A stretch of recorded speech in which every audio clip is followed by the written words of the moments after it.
highlights on the sidebar. So I mean, that's a really cool touch, first of all. And then I think even for those people who are reviewing it, that between key sections, you may want to put a page break just because for a reviewer, for the eye, for the white space that works to say this is methods, this is introduction, this is table of contents, you know, that you might actually, even though you can hyperlink right to the spot, it's just still an editorial nicety that makes reading easier. But I get your point, and I totally concede your point that it's kind of redundant. Well, and also I find when I start adding extra spaces, it's actually easier to get lost because of all this extra space as opposed to just using the electronic hyperlinking on the side. Yeah, I think that's probably a generational shift, you know, a technological generational shift that you're right. Who's your capstone faculty member? Professor Spark. You're out of luck. No, she's up to date. She's very fluid with the new technology. With it. With it. Then it's between you. Just one other comment. One of the reasons, if you understand the reason for having the tables and figures at the end on separate pages, is because if eventually you get published, a typesetter has to figure out where to place those things. And it's going to come out all strange for them.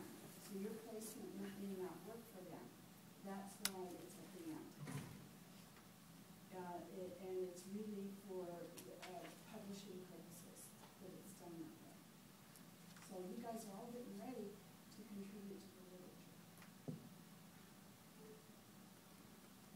Okay, so I urge you to, now that I've said it, read through this general instructions again. More for just to,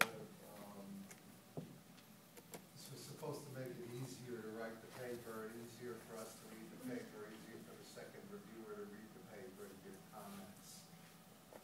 Now the other, so that's one trick. Here's another trick.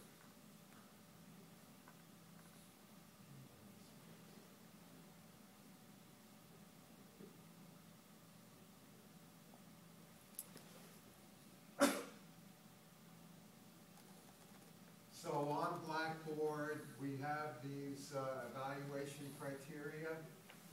So your faculty member and your second reviewer are supposed to be filling out this checklist.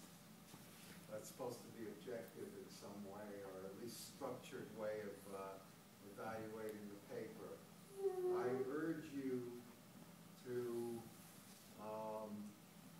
to do this yourself when you're submitting it for yourself. We're not asking you to submit it, but you should go through this and see if you have done these things. You believe you have done these things. Now, this is an interesting list because you could be checked off as having completely done all of these. Meaning you have the right components of an introduction, the right components of a method, but your paper still lacks certain qualities. So you can have completely in almost all of these criteria, but still not get an A paper because there are some quality issues with, you know, your inference, with your discussion. You know, you've got the pieces, but the pieces quality, you know. So there's another qualitative component than just this. Yeah, I never had a paper where I checked off everything completely and didn't think it was any good. I thought, you know, if you're checking off completely, it's usually done pretty well.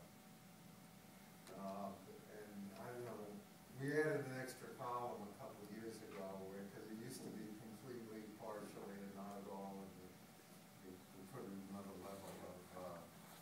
level there because complete is hard. Yes, Paul. How would you solve that? If you were going to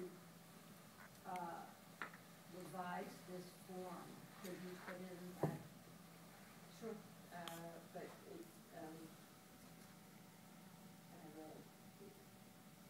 draft revision to Frank. I sent it today. This But form, it's, yeah, but it's, you know, it's for next semester, but I had some thoughts on it. Okay. yeah, usually paper organization is where the fault that you're talking about comes in. Maybe we didn't capture it appropriately. And anyway, this is supposed to be 15 references. Not 12. We went up to 15. One thing that's objective we can do is count. So you're supposed to have 15 references, 6 from peer-reviewed sources. We think you ought to have more, but 15 is the number we came up with. What other thing? Another thing. Can I just go back to where it says spelling and grammar?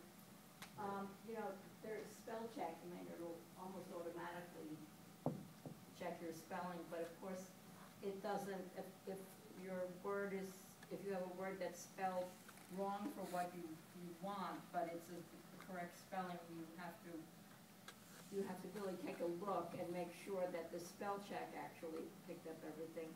I submitted a paper once where I consistently wrote pubic health. So, spell check didn't help